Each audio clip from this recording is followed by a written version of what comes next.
তাহসান মিথিলার প্রায় 11 বছর সংসারের আনুষ্ঠানিক সমাপ্তি হয়েছে 2017 সালের অক্টোবরে। তাহসান ও মিথিলা 2006 সালের 3 আগস্ট বিবাহ বন্ধনে আবদ্ধ হন। আয়রা তেহরিন খান তাহসান মিথিলা দম্পতির একমাত্র সন্তান। তাহসান মিথিলার পরিচয় গানের মাধ্যমে। তাহসান তখন ব্ল্যাক ব্যান্ডের গায়ক। এক বন্ধুর সঙ্গে তাহসানের আড্ডায় গান শুনতে যান মিথিলা। এরপর ধীরে ধীরে সম্পর্ক পরিণয় করায়। বিচ্ছেদের পর কেমন কঠিন সময় পার করেছেন 8 বছর পর মিথিলা সেই সময়কাল তুলে ধরলেন এক পডকাস্ট অনুষ্ঠানে। তাহসানের সঙ্গে সেপারেশন থাকার সময় ভেবেছিলেন শেষ পর্যন্ত হয়তো বিচ্ছেদ হবে না, সব ঠিক হয়ে যাবে, কিন্তু শেষ পর্যন্ত ঠিক হয়নি। মিথিলা বলেন, যে কোনো বিচ্ছেদ বা যে কোনো সম্পর্ক ভেঙে যাওয়া সহজ নয়, খুবই কঠিন। বন্ধু বা এটা যে কোনো ক্ষেত্রে হতে পারে।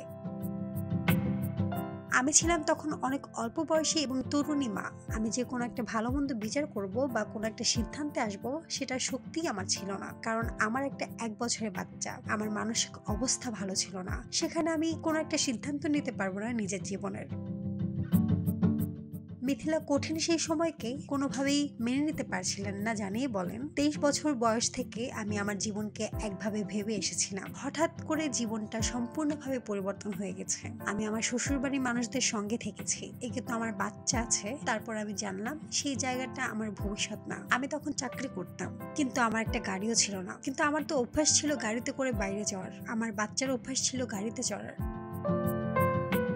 জনপ্রিয় এই অভিনেত্রী অনুভব করেন মেয়েদের অর্থনৈতিক স্বাধীনতা জরুরি। আলোচিত এই অভিনেত্রী বলেন, মেয়েদের নিজেদের আসলে জায়গা থাকে না, শ্বশুরবাড়ি আবার বাবার বাড়ি। থ্যাঙ্কফুলি এখন আমার নিজের জায়গা আছে। মেয়েদের সবার আগে যেটা দরকার সেটা হলো অর্থনৈতিক স্বাধীনতা। এই অর্থনৈতিক স্বাধীনতা ছাড়া জীবনের অন্য সব সিদ্ধান্ত নেওয়া কঠিন হয়।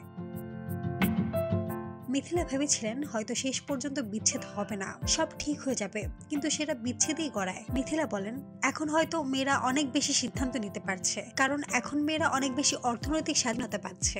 আমাকে ছোটবেলা থেকে মা বলেছে, যাই করো নিজের পায়ে দাঁড়াবে। ফলে বিয়ের পরেও আমি আমার পড়াশোনা, চাকরি সব চালিয়ে গেছি। তবে তখন আমি অতটা অর্থনৈতিকভাবে স্বাধীন ছিলাম না যে একা একা অতটা ভাবতে পারবো, বাচ্চা মানুষ করতে পারবো।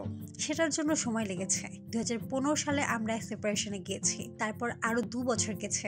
আমি অপেক্ষা করেছি, ভেবেছি যে এটা ঠিক হয়ে যাবে। মানসিকভাবে এটা মেনেই নিতে পারছিলাম না। 2017 সালে এসে সিদ্ধান্ত নিতে পারলাম যে আমাদের মনে হয় এই সম্পর্কটা আসলেই কাজ করবে না। বিয়ের পরে তাহসান মিথিলা একাধিক নাটকে অভিনয় করেছেন। আমার গল্পে তুমি, মিস্টার অ্যান্ড মিসেস, ল্যান্ড ফোনের দিনগুলোতে প্রেম, মধুরের সমাপয়ে নাটক সহ বেশ কয়েকটি নাটকে অভিনয় করেন এই জুটি। নাটক ছাড়াও এই জুটি একসঙ্গে গানও গেয়েছেন।